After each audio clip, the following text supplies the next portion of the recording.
आज जुम्मा है और आज हम कॉल्स लेते हैं और लेंगे भी, मगर आज सुबह सियालकोट में एक ऐसा वाक़या हुआ है जिसकी बाज़ आप सुन ही रहे हैं, टीवी चैनल्स पर भी, सोशल मीडिया पर भी।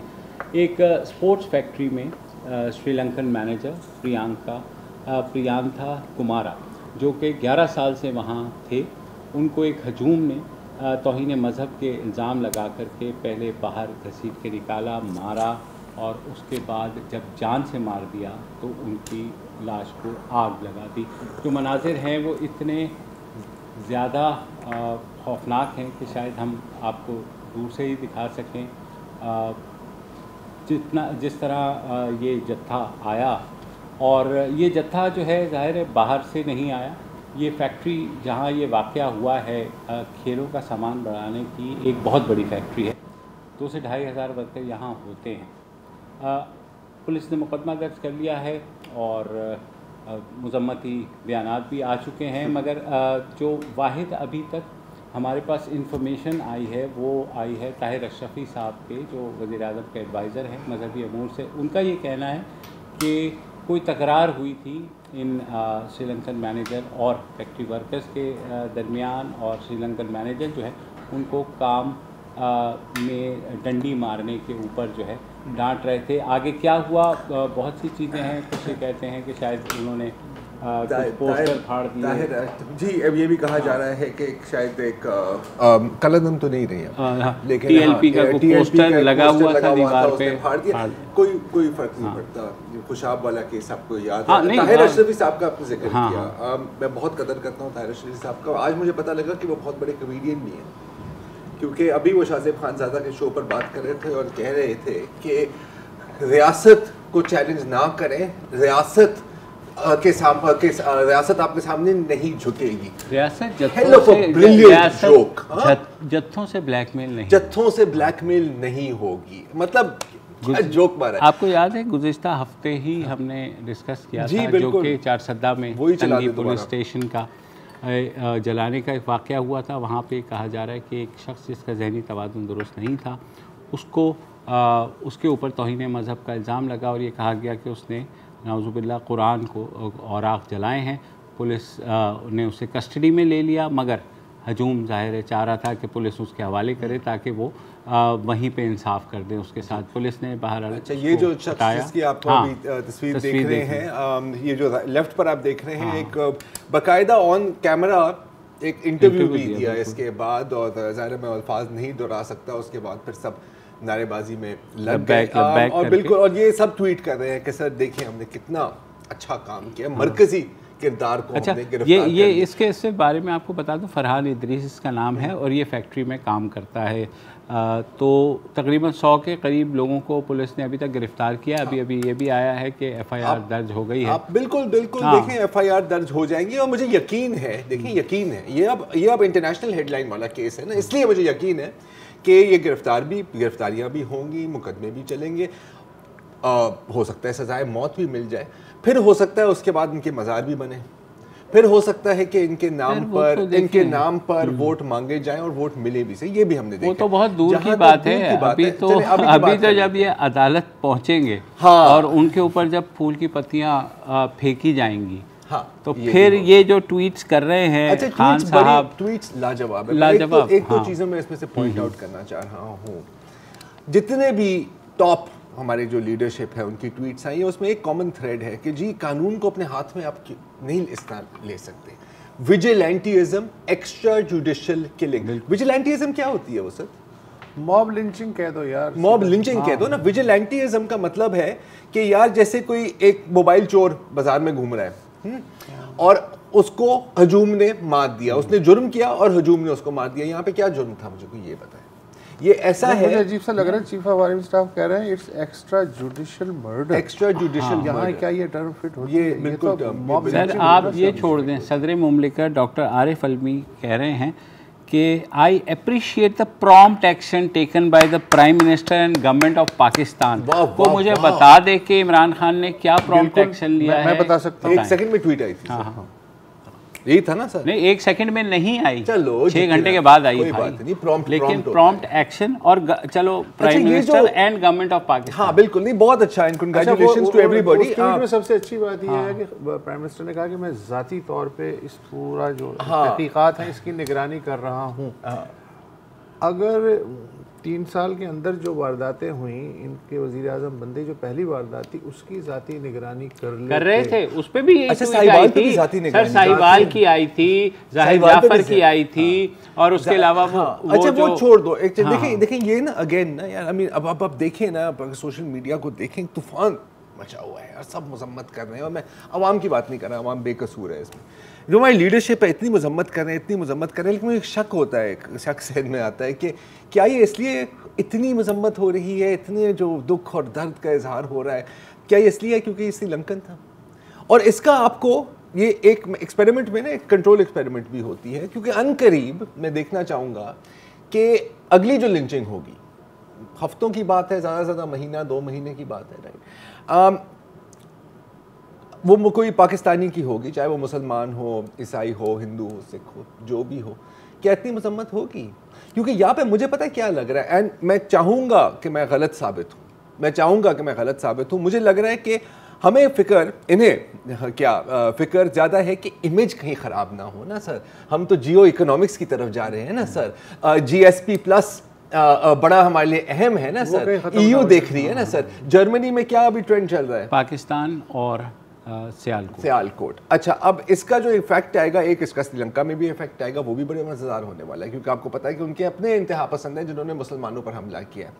गोल्डन अपॉर्चुनिटी, नियो नाज़ीज़ और राइट विंग एक्सट्रीमिस्ट अमेरिका में और यूरोप में, और भारत की तो बात ही ना करें, गोल्डन अपॉर्चुनिटी आप दे रहे हैं, बहुत अच्छी बात है।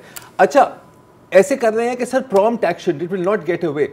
ये ऐसे है कि आप जैसे कैंसर का इलाज डिस्प्रिन से करना चाह रहे हैं, क्योंकि ये बीज आपने बोया। अच्छा, जो है इस पूरे एपिसोड को लॉ एंड ऑर्डर का मसला समझ रहे हैं। हाँ बिल्कुल, लॉ एंड ऑर्डर मेरा ये ख्याल है आइसोलेटेड इंसिडेंट है, ये भी इस्तेमाल किया गया था, पिछले हफ्ते चर्चा हुआ है ये आइसोलेटेड। ये जो सील्ड एनवेलप था जिसमें वो मुआहिदा था जिसको दिखाया गया था, वो आज खुल गया है, वो आज खुल गया है। और ये वाकया जो है ना, ये वही है।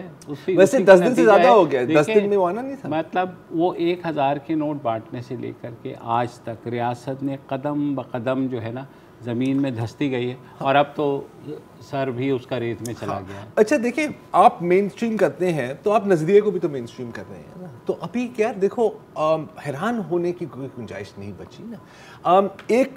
एक आजकल एक अलमिया है ना कि हम कुछ भी करते हैं तो हमें उसकी तस्वीर लेनी होती है, हमें वीडियो लेना होता है। वेकेशन पर जाओ, बच्चे की बर्थडे पार्टी है, नाश्ता कर रहे हो, इंस्टाग्राम पर अपलोड करते हैं। अच्छा, ये कत्ल को भी आप इंस्टाग्राम करते हैं, फेसबुक करते हैं, आज यही हुआ है। और एक जो सेल्फी थी ना, लाजवाब थी, पीछे उसकी लाश जल रही है। नहीं, वो तो खैर इंटरनेशनल सिंबल बन गई। जी नहीं, लेकिन इस गौर करें इसके ऊपर। इसका जो मोबाइल पर लिखा हुआ है, क्या लिखा हुआ है? अपना टाइम, और नीचे है अपना टाइम आएगा। तो आ गया है ना सर, इनका ही टाइम है, अभी भी है और आने वाले दिनों में भी होगा। बिकॉज ये जो चीज़ है ना, इसको आपने सक्सेसफुली ग्रास रूट्स लेवल पर। अच्छा, आज एक तनकीद ये भी हो रही है कि जी सुबह से ही उस फैक्ट्री में चूँकि ये चल रहा था कि जी कुछ तौहीन हुई है, ये हुआ है, टेंशन शुरू हो गई थी, तो डिस्ट्रिक्ट एडमिनिस्ट्रेशन आ सकती थी, पुलिस आ सकती थी। पुलिस पागल है। फिर मैंने सोचा कि ये कहाँ वाक़या हो रहा है, ये पंजाब में हो रहा है, ये कहाँ वाक़या हो रहा है, ये सेंट्रल पंजाब में हो रहा है। सेंट्रल पंजाब में 1 महीने पहले क्या हुआ था, 8 पुलिस वाले मरे थे, और जिन्होंने मारा था उससे रियासत ने समझौता कर लिया, और ना सिर्फ समझौता कर लिया बल्कि अगले आम इंतखाबात के लिए अंडरस्टैंडिंग भी डेवलप कर ली। आज अगर आप पंजाब में बिलखुसूस, और बिलखुसूस सेंट्रल पंजाब में पुलिस को ये कहें कि यार ये इनका आ रहा है, जो भी डेमोन्स्ट्रेशन है या ये वारदात हो गई है, अब उसके फल मिलना शुरू हो गया है, जो 1 महीने पहले आपने। मैं वही कह रहा हूँ ना, वो मुआहिदा खुल गया है, आज उसकी सील हट गई है। देखें यहाँ पर, क्योंकि ये फैक्ट्री के वर्कर्स थे, तो पुलिस का ये कहना है कि भाई हमें तो इत्तला मिली कि ऐसा कोई वाक़या हुआ है, वहाँ झगड़ा चला है, बाय द टाइम हम पहुँचे पंजाब पुलिस जब भी इस तरह का कोई होगा, मुजाहरा देखेगी या इस तरह की वारदात के बारे में सुनेगी, उससे पहले वो 8 लोग याद आएंगे जो मरे और जिनके बारे में जो भी हुआ कुछ भी नहीं हुआ। रियासत ने हुआ, रियासत ने उनके सर पे पाँव रख के और गुलदस्ते ले जाके पेश किए, तस्वीरें खिंचवाई हैं सर। हर दफ़ा पुलिस को ये बात अब याद आएगी। अब ये बात कितनी ख़तरनाक या कितनी डीमोरलाइजिंग है बतौर रियासत या बतौर सूबाई administration, you can understand that. चलिए जनाब, हम कॉलर्स भी लेते हैं। हमारे साथ मौजूद हैं सजाद हसन हिवाल से। जी सजाद, अस्सलाम वालेकुम। सजाद जी वालेकुम अस्सलाम सर, क्या हाल है? अल्लाह का शुक्र, बताएं सजाद।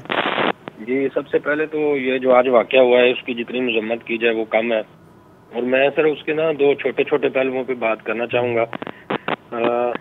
सबसे पहले तो ये है सर कि क्या इस सारे मामले में जो जिम्मेदार हैं सिर्फ वो क्या वो फैक्ट्री वर्कर्स ही थे? जिन लोगों ने हज़ार के नोट बांटे हैं, जिन्होंने इन लोगों को प्रमोट किया, क्या वो जिम्मेदार नहीं है? बिल्कुल है। क्या हमारी जो रियासत जो आज से 8-10 दिन पहले इन लोगों के साथ बैठ के मुआहदे करती रही है, वो क्या वो जिम्मेदार नहीं है? बिल्कुल है। और जो इनको मुजाहिद आज से कोई नून लीग के दौर में इनको मुजाहिद साबित करने की कोशिश करते रहे हैं, क्या वो जिम्मेदार नहीं है? यार भाई सब हैं, यही तो और दूसरा सजाद कह रहे हैं। जी बताइए। जी सजाद, दूसरा पहलू है वो ये है कि जब ये जैनब वाला वाक़या हुआ था ना, कसूर वाला, तो उस वक्त भी मैंने कॉल की थी कि हम सारे जो है ना वो ओकेजनल मतलब कि वो बन जाते हैं मोटिवेशनल और सारे एहसास हमारे अंदर जाग जाता है। क्या उस माइंड सेट को ब्रेक करने के लिए जो हमें मैय्यत लेने चाहिए हैं, क्या वो हम ले रहे हैं? हमारी रियासत इतनी कमज़ोर, इतनी डरपोक है, जब भी उस तरह की बात करने की कोशिश करती है वो सिर्फ बातें ही करती है, उसके अंदर इतनी पावर नहीं है कि वो इसको इम्प्लीमेंट करवा सके, वो लोगों के बता सके, उनका माइंड सेट चेंज कर सके कि ये जो जन्नत की टिकटें बांट रहे हैं ये लोग आपको गुमराह कर रहे हैं। मतलब कोई इतनी कमज़ोर और डरपोक रियासत है कि वो चंद मौलवियों से, चंद जत्थों से, चंद लोगों से वो इतना यरगमाल हो जाती है कि वो अपना जो एजेंडा है या वो अपनी एक जो सॉफ्ट इमेज है वो लोगों के अंदर, या जो हमारी दीन की तालीमात हैं कि देखें कि उन लोगों का प्रोपोगेंडा इतना मजबूत है कि वो लोगों में कैसे सरायत कर जाता है, और हमारा प्रोपोगेंडा जो सॉफ्ट इमेज का है वो इतने सालों में, 74 सालों में हम नहीं मतलब के लोगों को बता सके। और ये जो अभी मैं आपकी सारी डिस्कशन सुन रहा था कि ये वाक़या अल्लाह ना करे मेरे मुंह में खा कि ये पहला वाक़या हो, ये इस तरह के वाक़या तब होंगे जब आप मुजरमों से, जो 8-10 पुलिस वाले बेचारे शहीद हुए हैं, उनके मुजरमों से जब आप मुआहदे करेंगे, उनको फूलों के हार पहनाएंगे, तो फिर इस तरह के वाक़यात को आप कैसे रोक सकते हैं? बिल्कुल सही कह रहे हो Sajjad, you made all the right points. बल्कि मैसेज तो यही चाहता है सर कि आपने जो कुछ भी करना है आपने बस इल्ज़ाम लगाना है और बिस्मिल्लाह, हाँ खत्म हो गई बात। सबूत की ज़रूरत ही नहीं है। सबूत को किसको चाहिए? नहीं, इल्ज़ाम ही सबूत है। हाँ हाँ। मोहम्मद अशर साहब हैं कराची से। अस्सलाम वालेकुम जी। जी हेलो, अस्सलाम वालेकुम। वालेकुम सलाम जी। हाँ जी, मैं ये अर्ज करना चाहता हूँ कि ये जिन लोगों ने आज ये वाकया किया है इनका कोई कसूर नहीं है, कसूर सिर्फ उन लोगों का है जो इस माइंड को प्रमोट कर रहे हैं, इस माइंडसेट को जी, और उनके पीछे बड़ी बड़ी ताकतें पाकिस्तान की खड़ी हुई हैं, और ये रियासत जो है उनको मजबूर कर रही है कि आप पुलिस के कातलों को, ठीक है ये सर आंखों पर श्रीलंकन जो अभी शहीद ही हुए हैं, जी शहीद कहेंगे ये इसको हम, समझे ना, तो इसका ख्याल बिल्कुल अव्वल होना चाहिए। मगर ये जो हमारे पुलिस वाले 8-10 या इससे पहले भी इन जत्थों की नजर हुए हैं, इनसे जो माहिदे करने वाले हैं और जो माहिदे करवाने वाले हैं, वो इस मुल्क के खुदा की कसम नंबर 1 दुश्मन है और इस मजहब के भी दुश्मन है, बाखुदा, समझे ना।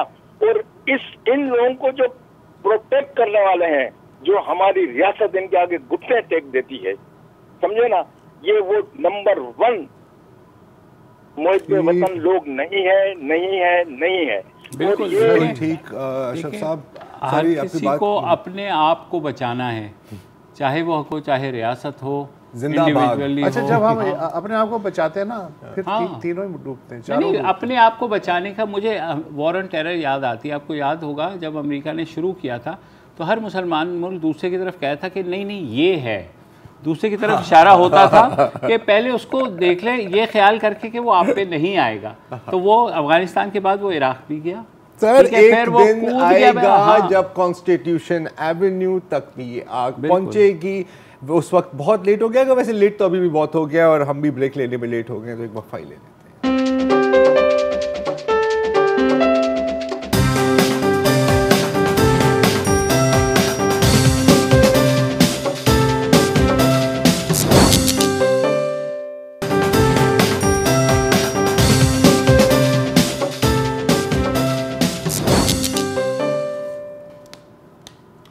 Welcome back. अनवार जैदी साहब हैं कराची से। जी अनवार भाई। जी अस्सलाम वालेकुम। वालेकुम सलाम। सर आप तीनों साहिबान को मेरा सलाम पहुँचे। और दूसरे ये कि क्या नाम है, मैं आपसे सिर्फ 2 सवाल करना चाहता हूँ।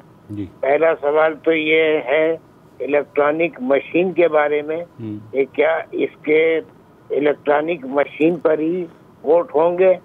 और दूसरा सवाल ये है कि मेरा ताल्लुक है नेशनल बैंक ऑफ पाकिस्तान से।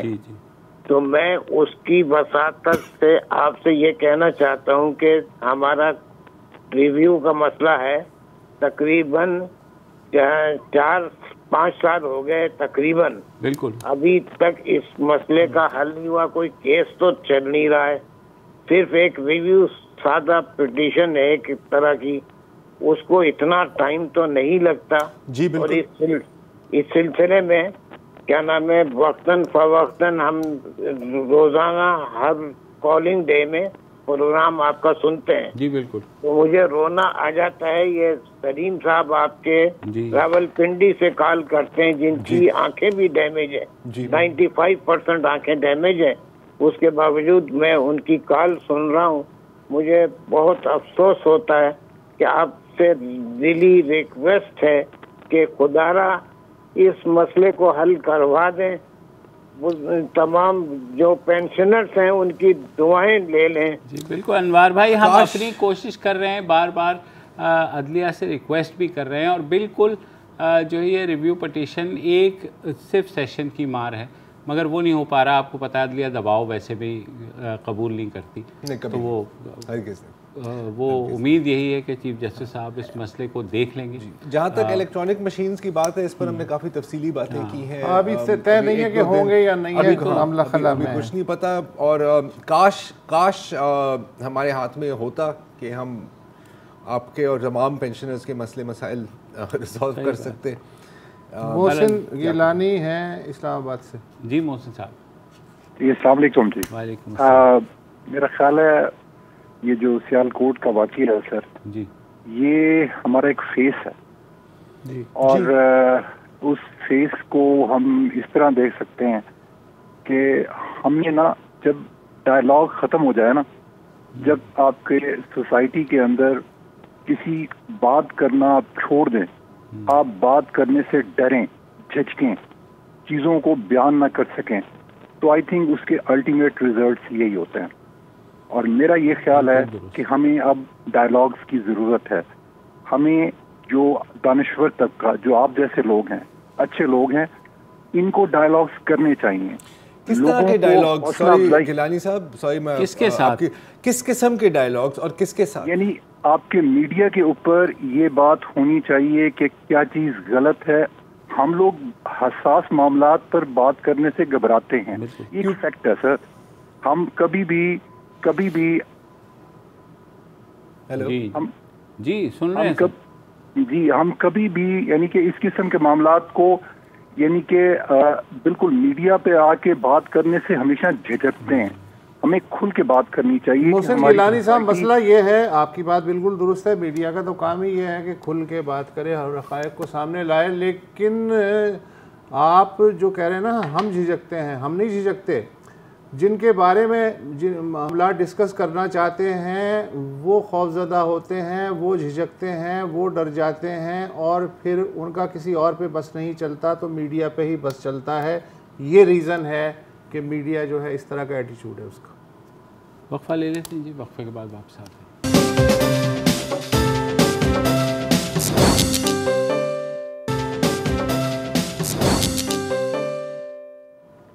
वेलकम बैक जी। ब्रेक से पहले मोहसिन गिलानी साहब की कॉल आई थी और उन्होंने एक सवाल पूछा था और बिल्कुल एक मतलब पॉइंट था कि ये जो सारे इश्यूज़ हैं इन पर खुलकर बात करनी चाहिए। मैं सिर्फ इतना उसमें इजाफा करने वाला हूँ वो जो आपने जो बात की थी कि हमने कोशिश की है और इंशाल्लाह करते भी रहेंगे कि हम इन मौजूद पर बात करें, लेकिन अब हमको आपको एक थोड़ी सी अंदर की बात बताता हूँ कि जब हम करते हैं तो हमारे जो YouTube कमेंट्स हैं उससे दर्जनों कमेंट्स हमारे जो मॉडरेटर्स हैं उनको डिलीट करने पड़ते हैं। पता है क्यों? क्योंकि उसमें लिखा होता है ये कुत्ते, ये कादियानी, इनका सर कलम कर दें। दर्जनों मैंने ख़ुद देखे हैं। तो शायद ये वजह है कि खुल के बात नहीं की जाती क्योंकि फिर कोई आपका शायद गर्दन ही खोल दे। अगला कॉलर है हमारे सऊद रफाकत साहब चनाब नगर से। जी सर, क्या हाल चाल है जदी साहब, जरार साहब और सब सेट सर? उम्मीद है खैरियत से होंगे जी। मैं जमात अहमदिया के मरकज से बात कर रहा हूँ। अभी आपने हमारा ही जिक्र किया है। आज बड़ा ही अफसोसनाक वाक़या हुआ है सियालकोट में, जिसमें एक श्रीलंकन की जान ले ली एक मुबैना इल्ज़ाम पे कि सिर्फ इन्होंने शायद ये स्टिकर फाड़ा है या उतारा है या इसकी बेहरमती की है जो एक ख़ास गिरोह से ताल्लुक़ रखता है। चंद साल पहले सलमान तासीर को भी इसी इल्ज़ाम की आड़ में उनकी जान दे दी और उसके बाद पै दर पै हमारे साथ तो बतौर ख़ास ऐसे वाक़या चलते ही रहते हैं, जिसमें शेखुपुरा में, गुजरावाला में तो बतौर ख़ास कई घर जला दिए। उसमें हमारी 2 छोटी छोटी बच्चियां जान से जाती रहीं, एक हिरा और एक कायनात, और मुश्किल उनकी उम्र 2 और 4 साल होगी। और फिर एक लंबा सिलसिला है जो कि पिछले चंद दिनों से पहले नहीं मतलब ख़त्म हुआ उनका। पेशावर में पूरे एक साल में कम से कम 8 से 10 वाक़यात। 8 से 10 जी बिल्कुल ऐसे ही है। और एक ख़ास गिरोह है जो हमें टारगेट करता है। अभी आपने जिक्र भी किया। सलाम है आप लोगों को कि आप हमेशा ही इस मौजू को जगह देते हैं अपने प्रोग्राम के अंदर, लेकिन इस माइंडसेट को बदलने की बड़ी ज़रूरत है। जब तक हम इस माइंडसेट को नहीं बदलने की कोशिश करेंगे, मुझे पता है आप तीनों बड़ी मेहरबानी करते हैं, हमेशा हर प्रोग्राम में कोशिश करते हैं कि इस हवाले से बात की जाए, जदी साहब और आप लोग मिलकर ट्वीट्स वगैरह भी ऐसे ही करते हैं, लेकिन हुकूमत इस हवाले से बिल्कुल खामोश है। और मीडिया भी बतौर ख़ास हमें इस बात का बखूबी एहसास है कि आप लोगों ने इसी माहौल और मुआशरे में अपने बच्चों के साथ, अपने ख़ानदानों के साथ आबाद रहना है, लेकिन ये भी ज़्यादती है या आप कह दें कि हद दर्जे की ज़्यादती है कि आप एक गिरोह को ख़ास तौर पे टारगेट करें। और अब तो बल्कि ये ऐसे है कि ये आग तो सिर्फ हमारे घर को नहीं लगी हुई, और भी घर इसकी जद में आ गए हैं। और बज़ाहिर ये मालूम होता है कि अब तो ये एक ज़ाती दुश्मनी वाली बात बन गई कि कोई भी किसी के ऊपर इल्ज़ाम लगाएगा और फिर उसके ऊपर आप मुबैना तौर पे सरकार के आने से पहले ही अपना काम कर चुकेंगे। बिल्कुल बहुत ही अफसोस हुआ। अभी जैसे आज ये ट्वीट्स वगैरह शेयर हो रही थी, उसमें लड़के अपनी तस्वीरें दिखा रहे थे, नीचे एक इंसान की जान जा रही थी। उसके बारे में ये भी है कि एक इंसान की जान गई, गोया पूरी इंसानियत की जान गई, और उसके ऊपर वो इस तरह से अपनी तस्वीरें ले रहे हैं। तो ये एक सिख सोसाइटी की अमली तस्वीर है।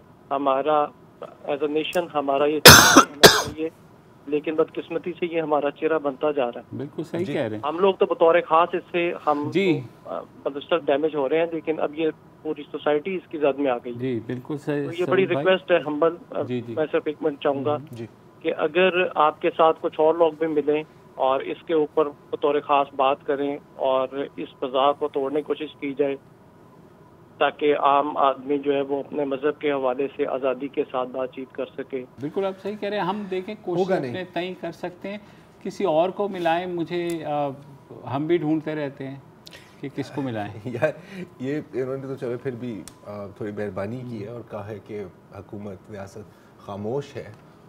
खामोश नहीं है, कंप्लिसिट है, हिस्सेदार है। मुझे याद है कि जब लाहौर में शायद अहमदियों की इबादत गाह पर एक हमला हुआ था दहशतगर्दों का। उसके बाद उस वक्त वज़ीर आज़म मेरे ख्याल नवाज शरीफ थे, हमने कहा था मेरे अहमदी भाइयों और बहनों के साथ, और मुझे याद है कि उसके ऊपर क्या रिएक्शन। यहाँ पे 30 बंदा मरा है। मसला वो नहीं है, मसला है कि आप कौन होते हैं आप कहने वाले कि मेरे अहमदी भाई। ये लेवल है, ये लेवल। आमना अली है रावलपिंडी से। जी आमना। इस्लामाबाद। जी अस्सलाम इस्लामाबाद वालेकुम। जी जी जी अस्सलाम वालेकुम। वालेकुम अस्सलाम। जी ये मैंने थोड़ी सी ये पूछना था कि हमारा जो पाकिस्तान का निज़ाम है इसको लेकर थोड़ा सा मेरे से आपसे एक सवाल है कि पाकिस्तान में आज तमाम बड़े मजहबी फ़िरकों ने अपनी सियासी पार्टियां कायम कर रखी हैं, ऐसे ही है तो मुतअद्दिद मजहबी अक्सरी तंजीमें जो हैं इनके अलावा हैं जो ये अगर सियासी पार्टियां बनाई हुई हैं इन्होंने आईनी तहफ़्फ़ुज़ के साथ मजहबी फ़िरकों और गरोही बुनियादों पर कायम सियासी पार्टियों ने पूरे मुल्क में फ़िरका वारियत को परवान चढ़ाया हुआ है, जिसकी वजह से आज पूरे समाज में अदम बर्दाश्त का शिकार हमें हर कोई नजर आता है। तो मुझे ये जवाब दें कि हमारी जो रियासत है ये आपको कहाँ नजर आती है? मतलब किसी मुल्क में इस किस्म की मसाले नहीं होती हैं, और अगर होती हैं तो वो फिर उसका लंबा उसको तदारक किया जाता है, जबकि हमारे पाकिस्तान में ये वाक़े होते चले जा रहे हैं, जिसमें अभी पीछे आप गुज़िश्ता देखें पुलिस वालों का, सारों का, और ये जो कुछ भी हुआ, ये जो कत्ल करने वाला कभी भी नहीं कहता कि जी मैं कातिल हूँ। ये तो जो ये बैठ के कहते हैं ना कि जी ये लब्बैक वालों को हम लोग टारगेट कर रहे हैं, ऐसी कोई बात नहीं है। और फैक्ट्री का ये जो भी वाकया हुआ है वहाँ सारे ऐनी शाहिदीन हैं, और सोशल मीडिया पर इन सब की सारी जो ये चीज़ें इन्होंने की हैं सारी आ रही हैं, और ये पोस्टर वगैरह इन लोगों ने बकायदा कुछ हुआ है, इस तरह का कुछ होता है तो कोई कहीं चंगारी होती है तो आग भड़कती है ना, कोई ऐसे तो नहीं कोई बातें हवा में कर देता कि जी ये चीज़ें हो रही हैं। जी आमना, आपकी बात अगर तवील हो जाएगी, रियासत उसके साथ खड़ी होती है जो सबसे ताकतवर ग्रोह है, ताकि रियासत जो है इस बात को इंश्योर करती है। और ये जब कहते हैं कि नहीं ये बिल्कुल वैक्यूम में हो रहा है, नहीं, there is a method to madness. तो जितना ग्रोह ताकतवर होगा, जितना वायलेंट होगा, रियासत उसके सामने जो है उतना ज़्यादा झुकेगी। जो अगर अमन की बात करके अपने राइट्स मांगेंगे उन्हें थप्पड़ पड़ेगा, उन्हें लात पड़ेगी, मुकदमे बनेंगे। मगर अगर आपके हाथ में जो है वायलेंस का हथियार है, और ख़ुसूसन मजहबी तशद्दुद पर आप उकसा सकते हैं किसी को, तो फिर रियासत आपके साथ है, इसमें कोई दो राय नहीं है। ऐसा ही नहीं, ऐसा ही है, मतलब इसमें क्या और मज़ीद बात कर सकते हैं। इकबाल कुरैशी हैं पिंडी से। जी इकबाल साहब। अस्सलाम वालेकुम जनाब। वालेकुम अस्सलाम। जी सर। मैं तीनों दानिश्वर हज़रात को सलाम अक़ीदत पेश करता हूँ। सर ये तो एक दूसरे को पुरसा देने का टाइम है कि हम एक दूसरे, फरमाइए जी।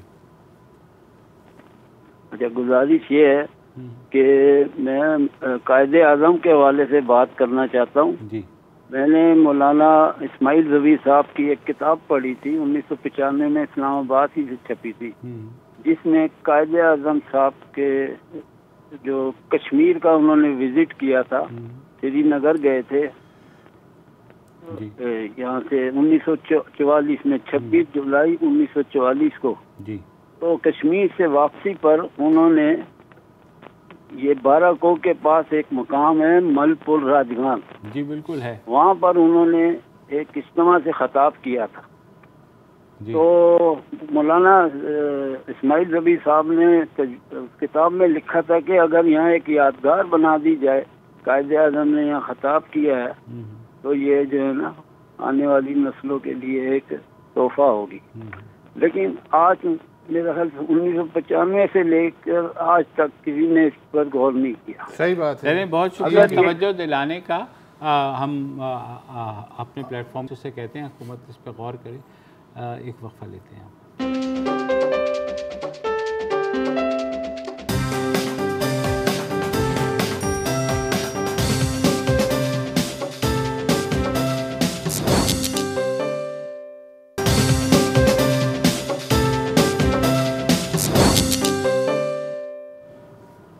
मोहम्मद बख्श साहब हैं जामशोरों से। जी भाई।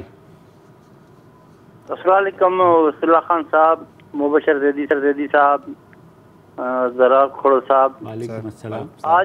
आज सियालकोट के सानी पे पूरे सिंध में शोक का माहौल है, क्योंकि सिंध सूफियाओं की धरती है।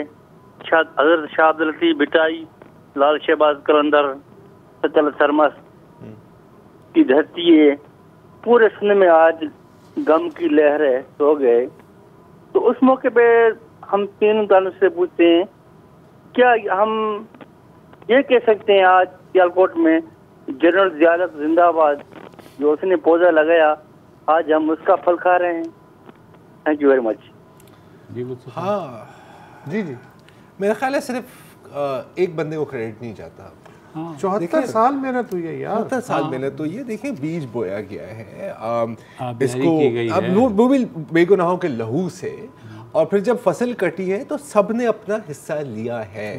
और दरख्त और पौधा जिसने भी लगाया इस वक्त वो एक जंगल की शक्ल में है। तो ये कहना कि ये दरख्त उसने लगाया था, ये उसने लगाया था, ये दरख्त लग चुके हैं और इतने ज़्यादा हैं कि अब आप ढूंढने से भी पता नहीं लगेगा कि कौन सा दरख्त किसने लगाया। थैंक यूज करने लगे ना तो हमें पूरा हफ्ता लग जाएगा।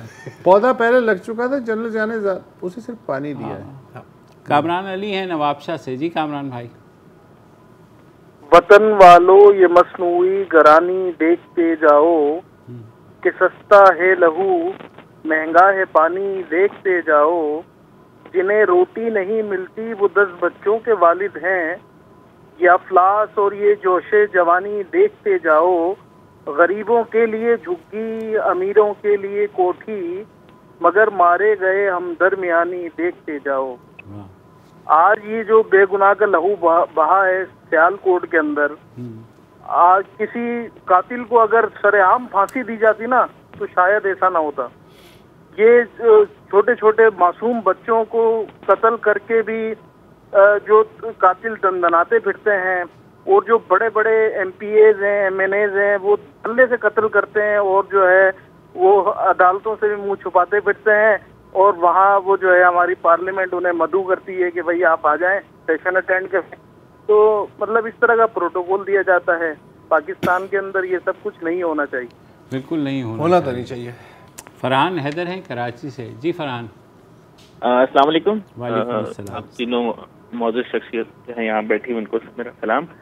सर शुरुआत कहाँ से करें? मतलब ये भी नहीं कह सकते कि बहुत दुख है, क्योंकि ये कह थक चुके कसम से। और मुझे तो ये समझ नहीं आता कि हमारे वजीर आजम साहब जो है मोहतरम, मतलब इनको बताता कौन है? सर मुल्क में आग लगी हुई है, इन्फ्लेशन यहाँ पे है, कत्ल वारतगरी यहाँ पे होती है, कभी मजहब के नाम पे, कभी किसी और नाम पे, और हमारे वजीर आजम बैठ के फरमाते हैं कि जी जो वेस्टर्न कल्चर की वजह से हमारी जो तहजीब है वो उसका जो डाउनफॉल है उसके ऊपर रिसर्च की जाए।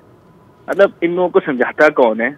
और मतलब मेरे नज़दीक तो यही है कि अगर किसी को लग रहा है वो बच जाएगा, बल्कि आपकी यहाँ पे टैगलाइन भी चल रही थी कि सबका वक्त आएगा। सबका मुझे तो लगता है मतलब किसी वक्त भी जो है वो यू नेवर नो कि यू गो आउट और आपको कोई पकड़ के आपको एक्यूज कर दिया जाए, वहीं अदालत लगे और आपको प्रोसिक्यूट कर दें, और जो है वो मतलब ऐसा ही है फरहान साहब। तो बहुत दुख होता है, लेकिन वही बात के जाए कहाँ। फरहान भाई की तरफ से आपने सॉरी हमारा वक्त ख़त्म हो रहा है। आपका जवाब सिर्फ यही है कि वज़ीर आज़म को कहा जाता, काश हमारी रियासत को कभी कोई समझा दे कि जो वो कर रहे हैं उससे एंड में वो भी नहीं बचेंगे। मगर शायद अभी क्योंकि आम आदमी कत्ल हो रहा है, और या जिस तरह भी श्रीलंकन हुआ है, तो उनको लगता है कि बड़े बड़े महलों में, बड़े बड़े किलों में बैठ कर के ये आग उन तक नहीं पहुँचेगी। अच्छा, उनको सही लगता है? नहीं पहुंचेगी भाई, नहीं पहुंचेगी, नहीं पहुंचेगी। जलेंगे आप, जलेंगे मैं, आप भी शायद जल कनाडा में बैठ के जो है पाकिस्तान के हालात पे रोएंगे। जी बिल्कुल बिल्कुल। सेंट फ्रॉम आईफोन वाली ट्वीट आएगी सदर्न फ्रांस में, यूके में बैठ के। ऐसा ही। आज का वक्त ख़त्म हुआ जी, मंडे को दोबारा हाजिर होंगे। खुदा हाफिज़। अस्सलाम वालेकुम। अगर आपको हमारे शो पसंद आया है तो प्लीज़ हमारे YouTube चैनल को सब्सक्राइब करें, और अगर मुनासिब समझे तो इस वीडियो को लाइक भी कर लें, तो कोई हर्ज नहीं है, और शेयर भी कर लें और कमेंट भी कर दें जी, वरना वो सब ऐसे ही लिखते रहेंगे। और ये जो दोनों कह रहे हैं ये कर लें जी प्लीज़, नहीं तो हमें भी घर जाना है, मैं आपके कंप्यूटर में नहीं रहना 24 घंटे। सही बात।